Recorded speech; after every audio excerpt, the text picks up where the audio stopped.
Bonjour, eh bien, on va commencer ce premier café de la Graduate School Sciences de l'ingénierie et des systèmes. On a voulu lancer ce mode pour présenter un petit peu toute la diversité de la Graduate School.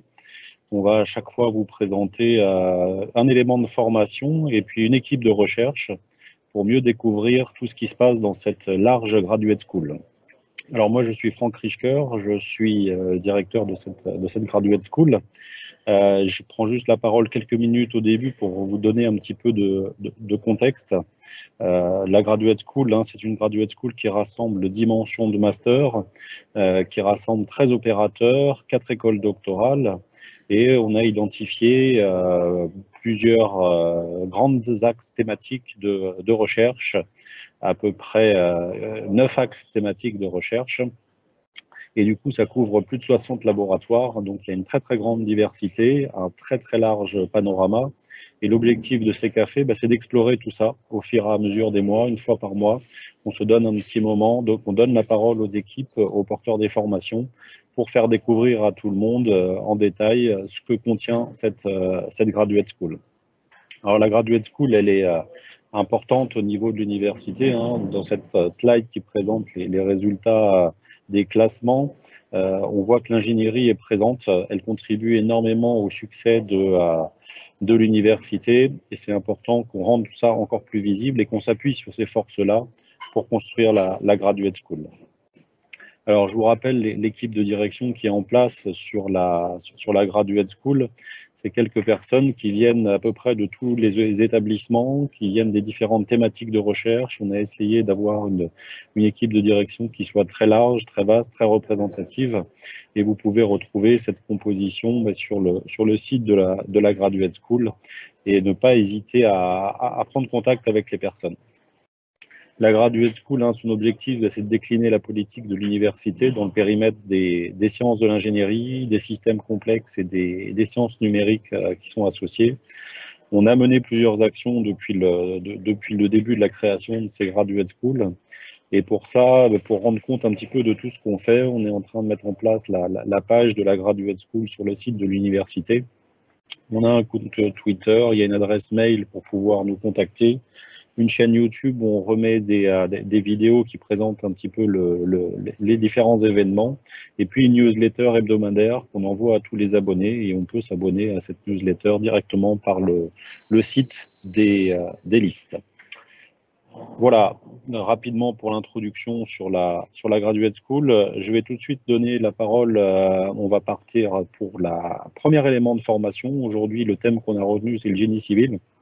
Donc, on va vous présenter successivement la mention de master de génie civil et puis l'équipe de recherche qui est au LMT à l'ENS et qui travaille sur ce sujet. Donc, je donne tout de suite la parole à Farid. Merci Franck. Donc, je m'appelle Farid Benboudjema, je suis professeur des universités et je suis responsable de la mention génie civil au sein de l'université Paris-Saclay. Donc, je vais tout d'abord dire un petit mot sur c'est quoi le génie civil, hein, notamment ce qu'on traite au niveau de la formation dans la mention. Donc, on traite du comportement des matériaux, donc que ce soit des matériaux, j'allais dire, standards utilisés dans la construction, des matériaux type béton, acier, bois, etc. Mais on a la particularité, en fait, d'aller du matériau jusqu'à la structure, voire jusqu'à l'enveloppe. Donc, la structure, c'est finalement la structure, le bâtiment standard que vous connaissez, mais c'est aussi les centrales nucléaires, les ponts, les barrages, etc. Avec aussi bien des moyens de calcul que des moyens d'expérimentation. Donc, ça peut être des essais sur des objets de grande dimension, par exemple sur des câbles sismiques, notamment en partenariat avec le commissariat à l'énergie atomique. Et ça va concerner aussi bien les matériaux du futur, c'est ce que vous avez à gauche, que le patrimoine ancien. Donc, par exemple, ici, le comportement d'une église, notamment le suivi de la fissuration et la stabilité mécanique après séisme. Mais on s'intéresse également à l'enveloppe, aussi bien les aspects énergétiques que les aspects coulementaires, donc par exemple ici une simulation à Manhattan, ou les aspects acoustiques. Vous avez ici le Philharmonie de Paris. Alors le génie civil, c'est un peu... Je crois qu'il faut repartager la présentation, Farid. Ah d'accord, elle a disparu. Ouais. Elle a disparu. Donc je vais la repartager. Désolé pour ce souci technique. Voilà, donc le génie civil a une particularité, hein, c'est qu'en génie civil, on n'a qu'uniquement un ouvrage, on a un prototype. Alors, on peut réaliser bien sûr des éléments préfabriqués qu'on va réutiliser, mais un grand ouvrage, c'est un ouvrage qui est quasiment unique.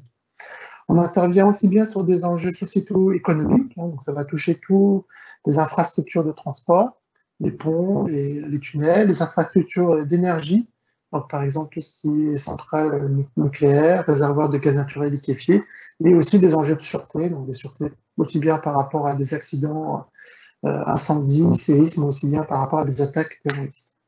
Au niveau du bassin de l'emploi, le génie civil représente à peu près 6% de la population active. Donc, on a des enjeux industriels et fonctionnels très forts. Donc, il faut bien sûr s'assurer que quand on est dans son logement, quand on est dans son travail, quand on prend sa voiture et qu'on circule sur un pont, il faut s'assurer qu'on a une tenue mécanique, aussi bien en situation normale qu'en situation accidentelle. Et on veut bien entendu que la structure soit durable. Je reviendrai après sur les enjeux environnementaux. On veut que les ouvrages soient fonctionnels et on passe énormément de temps dans des logements, enfin en tout cas à l'intérieur. Et bien sûr, on veut être en confort, que ce soit en confort thermique, acoustique, mais aussi bien, c'est un des enjeux qui prend de plus en plus d'ampleur, des problématiques de polluants qui peuvent venir de l'extérieur comme ils peuvent venir de l'intérieur. Et puis avec les nouvelles technologies aussi, c'est de s'assurer que les outils de domotique nous permettent finalement de maîtriser notre consommation énergétique. On a une forte interaction avec l'environnement, que ce soit l'effet de l'environnement sur les structures, les ouragans, les séismes, la température, l'humidité, mais aussi bien les aspects énergétiques, hein. Le chauffage des bâtiments représente en France à peu près 40% de l'énergie qui est consommée et les matériaux cimentaires sont responsables d'environ 7% des émissions de gaz à effet de serre. On est aussi bien sur des petites structures, un banc par exemple public, qu'aussi bien sur des grandes structures comme par exemple les centrales nucléaires pour lesquelles il est quasi impossible de réaliser des essais. Et on a de multiples matériaux qui sont utilisés, donc on essaie de s'affranchir au maximum des matériaux cimentaires en utilisant des matériaux biosourcés pour réduire notre impact environnemental. Au niveau, si on dresse un petit panorama au niveau national, hein, donc sur le site Trouver mon master, on compte en 31 masters de génie civil en France. Alors, on a une particularité au niveau du génie civil au sein de l'université Paris-Saclay, donc je vais en dire un mot, et notamment en lien avec la recherche. Au niveau de l'université Paris-Saclay, on a 4 parcours, Master 1, Master 2, qui regroupent environ une centaine d'étudiants. Donc, je ne parlerai pas par la suite du parcours formation à l'enseignement supérieur, qui prépare mais pas exclusivement à l'agrégation. Nous avons aussi le parcours Géo2, géomécanique et sol, qui est porté par Centrale Supélec. Donc aujourd'hui, on va plus parler des interactions avec le laboratoire de mécanique et technologie, donc je n'en dirai pas un mot. Donc je vais plus m'attarder au parcours enveloppe et construction durable et au parcours matériaux et structures. Et donc à nouveau, comme je l'ai précisé au préalable, ces deux parcours, on va y retrouver aussi bien des aspects matériaux, des aspects structures et des aspects enveloppe. Au niveau de l'enveloppe, on va essentiellement s'intéresser au transport thermohydrique dans les bâtiments, encore en partant de l'échelle qui peut être l'échelle nanométrique et en montant jusqu'à la structure de l'ouvrage. Et on peut même descendre à des échelles un peu plus basses en tenant compte, par exemple, à travers des calculs en dynamique moléculaire pour prédire le comportement des matériaux. On va s'intéresser au comportement des matériaux, comportement mécanique essentiellement lié à la fissuration, et là vous voyez des situations accidentelles comme un problème d'impact ou ici à niveau du séisme. Et donc la partie enveloppe et construction durable s'intéressera plutôt sur ce qui est à gauche et la partie matériaux et structures sur ce qui est à droite, ce qui est au milieu, pardon, ce qui est complètement à droite, c'est le parcours Géo2. Je ne vais pas parler des compétences et partenariats, des compétences, je vais plutôt parler des partenariats. Et donc, on a de multiples partenaires, aussi bien des partenaires universitaires, avec Centrale Supélec, on a donc notre formation qui est une partie commune avec le Master Géo2. Et puis, on a aussi des intervenants de l'Université d'Evry qui participent sur tout ce qui concerne les calculs thermiques. On a des intervenants extérieurs qui viennent de l'Université Gustave Eiffel, et puis également de nombreux partenaires industriels qui interviennent dans notre formation, mais qui accueillent aussi des stagiaires. Et nos étudiants continuent aussi en thèse de doctorat à ce niveau-là. Donc, comme j'ai précisé au préalable, le parcours enveloppe et construction durable, c'est essentiellement tourné vers des aspects énergétiques et essentiellement vers des aspects transfert. Et on va également s'intéresser à l'utilisation de nouveaux matériaux biosourcés qui amènent une complexité dans les matériaux, puisque ce sont des matériaux naturels, pour lesquels on n'a pas non plus de retour d'expérience sur certains matériaux. Le bois, par exemple, oui, mais d'autres matériaux comme le béton de chanvre, on a des retours d'expérience qui sont beaucoup plus courts. Et sur le parcours matériaux et structures, donc comme je l'ai indiqué, c'est de partir de l'échelle du matériau à une échelle, on va dire, à peu près microscopique, et essayer de prédire le comportement. Donc une structure, par exemple ici une table sismique, ou ici la simulation du comportement d'une centrale nucléaire en dynamique transitoire. Et donc, on va le voir par la suite, ces deux parcours sont parfaitement intégrés aux travaux de recherche, mais non au niveau du laboratoire de mécanique et technologie. Juste avant, quelques petites statistiques. Donc, au niveau de ces deux parcours de Master 2, nous avons environ une vingtaine d'étudiants qui sont sélectionnés sur à peu près 600 dossiers. Nous avons environ 25% de femmes et 66% environ des étudiants viennent de l'étranger, hors Union européenne quasi exclusivement. Ils viennent majoritairement du Maghreb ou du Liban.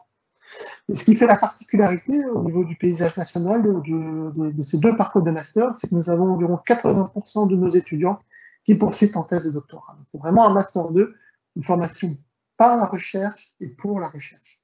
Si vous regardez des statistiques qui datent de 2016 sur le site d'Usine Nouvelle, vous avez environ un ingénieur sur 7 qui poursuit ses études en thèse, donc il n'est pas question de master ici. Et vous voyez qu'en génie civil, on est en queue de peloton, c'est environ 2% des diplômés qui poursuivent en thèse, alors qu'au niveau de notre master, comme je vous le disais, on est à peu près à 90%. Donc le lien avec le laboratoire de mécanique et technologie, donc le lien avec la recherche. Donc on a eu une modification au niveau de l'école normale supérieure Paris-Saclay, donc on est parti de département d'enseignement, et donc des départements d'enseignement et de recherche, donc présents dans toutes les disciplines de l'ERS Paris-Saclay. L'idée de ces deux R, j'en dis juste un mot très court, c'est d'avoir une très forte interaction entre l'enseignement et la recherche. Cette très forte interaction est notamment associée à l'adossement des masters au niveau des laboratoires, le laboratoire de mécanique et technologie. Et vous avez des conseils de DER et de laboratoire dans lesquels vous avez des membres du laboratoire et des membres de l'équipe d'enseignement. Et au niveau du DER, donc ce qui est nouveau, c'est que vous avez une direction adjointe recherche, alors qu'auparavant, il n'y avait qu'une direction adjointe enseignement. Nous avons tous les enseignants-chercheurs de l'équipe Génie civil et environnement du LMT qui enseignent au niveau du Master 2. Et nous avons des projets de recherche qui démarrent dès le Master 1. C'est une première expérience immersive de recherche. D'ailleurs, c'est Fabrice Gaton qui s'en occupe. Et au niveau du Master 2, nous avons un State of the Art Report, donc basé essentiellement sur l'étude de la littérature. Et donc, comme j'ai indiqué, voilà, c'est encadré en majorité par les enseignants-chercheurs du LMT. Au niveau de l'enseignement, on utilise des plateformes expérimentales du LMT, ça soit à travers les projets les premières expériences d'initiation à la recherche, mais aussi à travers des modules d'enseignement, comme par exemple le module de méthode expérimentale. Et les plateformes de calcul aussi du laboratoire sont utilisées dans le même cadre, et donc à la fois au niveau des projets qu'au niveau des travaux pratiques. Les étudiants en Master 2 donc, sont invités à participer aux réunions de secteur de l'équipe Génie civil et environnement et au séminaire du LNT. Donc LNT, c'est un peu plus large, je pense que Fabrice en dire un mot. Et nous avons quasiment presque une réunion par semaine. Le LNT accueille de nombreux stagiaires au sein de la formation et un nombre significatif d'étudiants poursuit en thèse, que ce soit à travers des financements industriels ou des financements type portés par le NS Paris-Saclay, les contrats doctoraux spécifiques au Normalia, mais ça peut être aussi des bourses de l'école doctorale, etc. Donc voilà, j'en ai terminé, puis je vous laisse ici les contacts au niveau de ces deux parcours, du secrétariat et mon adresse email.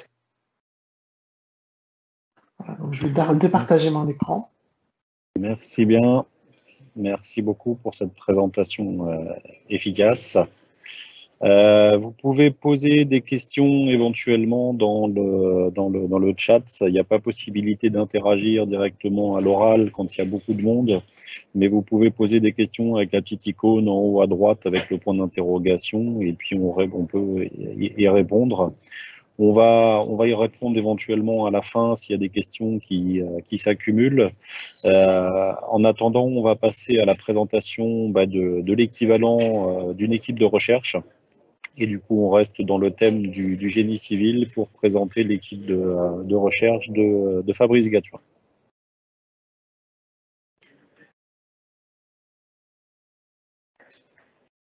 À toi, Fabrice. Oui, alors attendez, parce que j'essaye de... Je ne sais pas ce que vous voyez. On voyait ta tête tout à l'heure, mais Ouais, et là maintenant, bah, plus rien. Alors, ce que j'essaye de faire avec mon iPad. Donc là, vous voyez quoi? Rien du tout. On voit ton écran. Ok, super. Donc si je fais ça, vous voyez la présentation. Ben voilà, formidable. Voilà, parfait. Bon, ben merci. Bonjour à toutes et à tous. Donc moi, je vais vous présenter donc l'équipe Génie civil et environnement du LMT.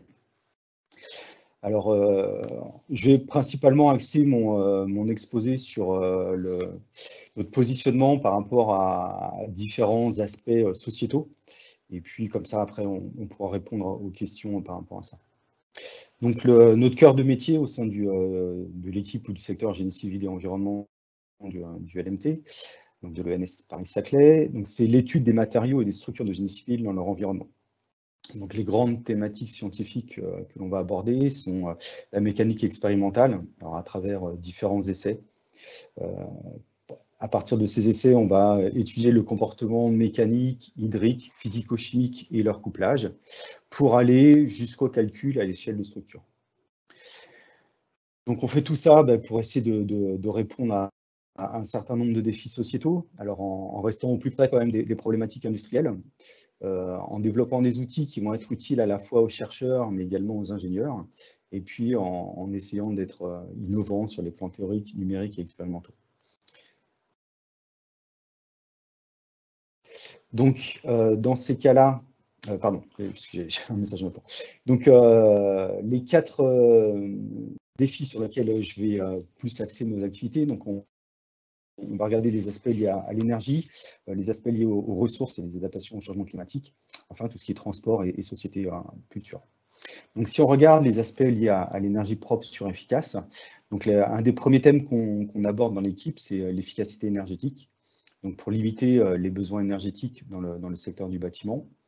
Regarder la conception de nouveaux matériaux, des matériaux qui peuvent être optimisés par rapport à certaines propriétés, entre autres les propriétés de transfert.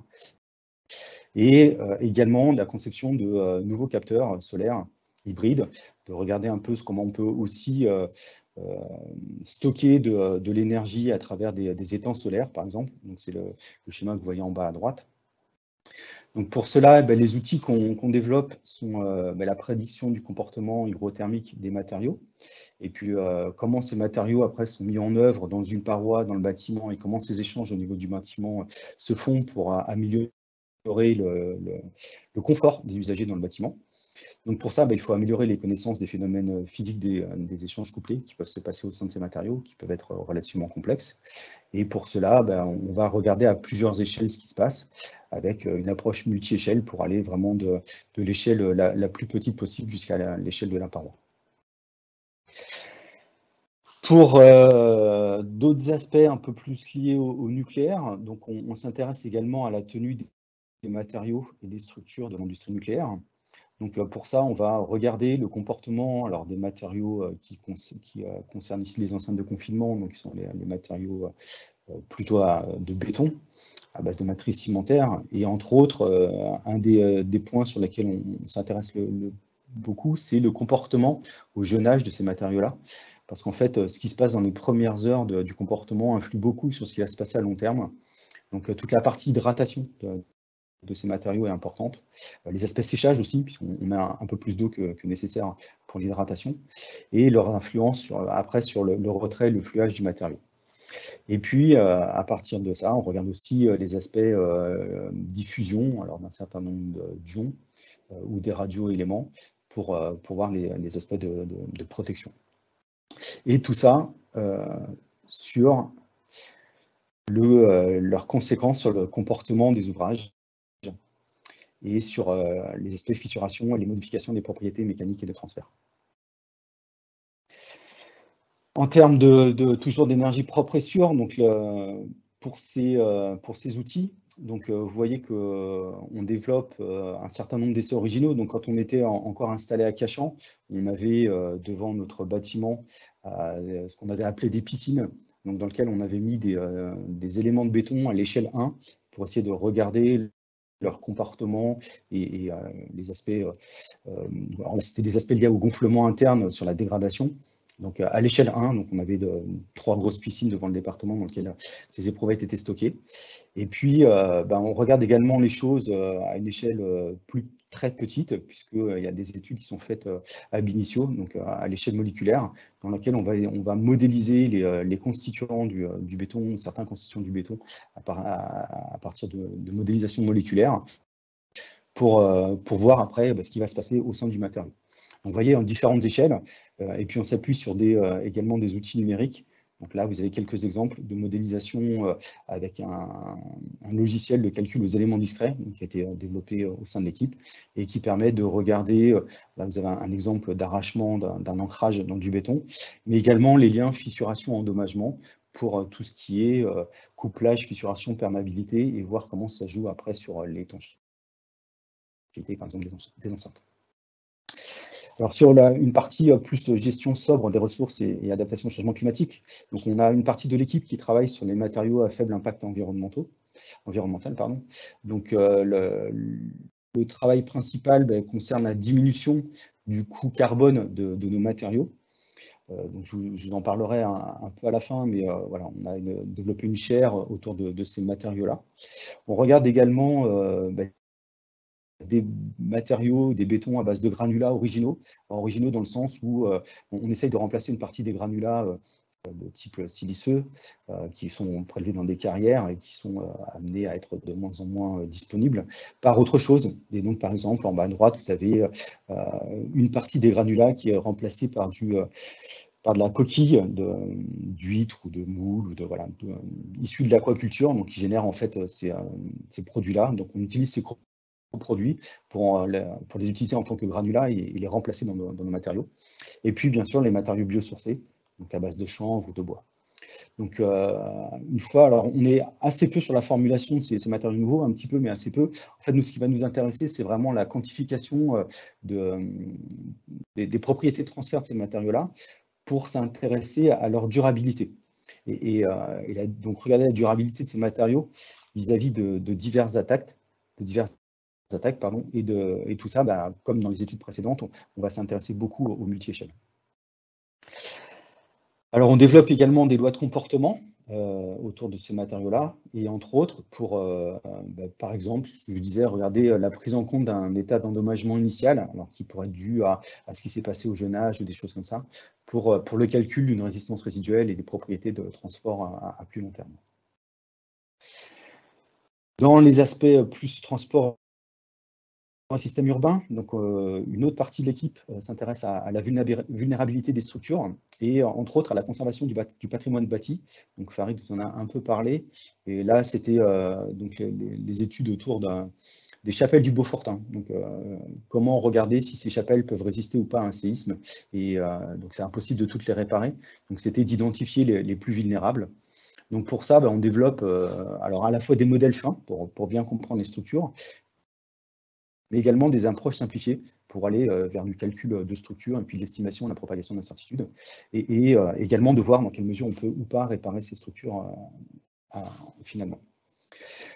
Donc les outils développés, pas mal de méthodologies autour de l'étude de la vulnérabilité d'un ouvrage, donc en fonction de son histoire, de l'expérimentation numérique sur les matériaux quasi fragiles, parce qu'on n'a pas toujours la possibilité d'aller tester les matériaux in situ. Et puis, tout un aspect génération de maillage en fonction des ouvrages qui sont plus ou moins complexes. On va avoir des problématiques de maillage. Et puis, dans ces thématiques-là, on s'intéresse également aux problématiques liées au séisme. Et donc, il y en a une dernière partie de l'équipe qui s'intéresse à la prise en compte du risque sismique et de ses conséquences sur les structures. Également des actions incidentelles sur les structures, ça peut être les impacts, les explosions. Et puis savoir si on a besoin de renforcer les structures après la survenue d'un accident.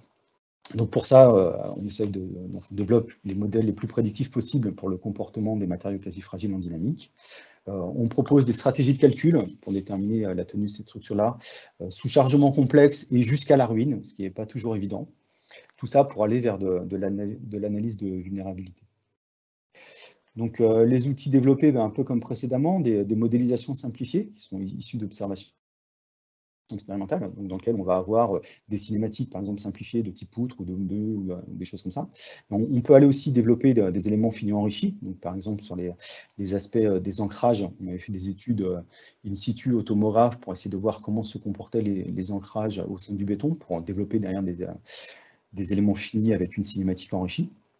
Et puis, sur la plateforme d'essai du LMT, que vous voyez en bas à droite, on met en place des essais hybrides. Donc, on a pris le parti d'être complémentaire des essais qui peuvent être faits au CEA. Donc, nous, on ne va pas s'intéresser à un essai sur structure entière, mais seulement sur une partie de structure, si possible à l'échelle 1, et le reste de la structure est simulé. Donc, on va faire des essais hybrides dans lesquels le chargement de la partie expérimentale est piloté par une simulation numérique. Et donc, les deux discutent pour remplacer en fait un essai sur une structure complète par uniquement la partie que l'on souhaite tester et le reste étant simulé en live. Donc, la manière dont on est organisé, alors pour le moment, on a 3 équipes thématiques. Alors, sachant que dans la fusion LMT, MSS Math, ces 3 équipes, on va avoir une modification de tout ça. Dans les aspects génie civil, dans les aspects liés au master, toute la partie liée au MSS Math, je ne voulais pas présenter, ce sera présenté une prochaine fois. Donc, en ce qui concerne le LMT, donc nous sommes 14 permanents, il y a 17 doctorants et un postdoctorant pour cette année. Et puis, donc, comme je vous disais, on a un LabCom entre l'ENS, le CNRS et Ecosem. Donc, Ecosem étant une société qui fabrique des matériaux cimentaires à base d'un coût carbone plus faible. Donc, ce LabCom s'appelle Matériaux cimentaires éco-efficaces. Donc, il a démarré en janvier 2021 pour 5 ans. Donc, il nous permet d'avoir une thèse et un postdoc ou 2 thèses à tout instant. Et avec un financement donc, de 250 000 € par an sur 5 ans, qui permet de financer les thèses et les postdocs, et puis qui nous permet également d'accueillir à temps partiel 3 ingénieurs de recherche d'Ecosem. Et puis pour finir, donc, nos liens avec les industriels, c'est principalement le CEA, EDF et l'IRSN pour ce qui concerne le plateau de Saclay. Donc avec ces acteurs-là, on fait partie des membres fondateurs de l'Institut Séisme. Et puis on travaille également avec la SNCF, Areva, Ecosem, par des groupes qui développent les matériaux. Comme vous l'a dit Farid, donc on forme de nombreux docteurs qui sont aujourd'hui enseignants du supérieur, mais également cadres en R&D dans l'entreprise. Et puis, comme un peu tout le monde, on participe aux divers programmes nationaux et européens. Donc voilà, j'en ai terminé pour ma présentation. Et j'espère que vous avez pu tout voir. Merci bien, ouais. Non, ça s'est bien déroulé. Il y a une question qui concerne les techniques sur les réductions de modèles. Est-ce que ce sont des techniques qui sont intrusives ou non? C'est la question qui est posée. Alors, j'ai pas parlé de réduction de modèles, il me semble, mais alors on travaille avec d'autres équipes au sein du laboratoire sur ces aspects-là. Et donc pour les aspects réduction de modèles, on essaye d'être pas trop intrusif pour pouvoir utiliser au maximum les codes de calcul des industriels avec lesquels on va travailler, avec lesquels on va collaborer. Très bien. Écoutez, ça s'est bien passé pour un premier café. L'idée, c'est de faire ça une fois par mois, d'enregistrer ça surtout, c'est-à-dire qu'on va retrouver les présentations, on va se faire une banque de présentations pour présenter tout le périmètre de la Graduate School, pour présenter un petit peu tout l'historique au fur et à mesure. On va archiver ça, et puis tout le monde pourra les reconsulter régulièrement. Donc, écoutez, merci à tous pour la participation, et puis on se retrouve au mois de novembre pour une autre thématique de la Graduate School. Bonne journée à tous. Merci à tous. Merci. Merci.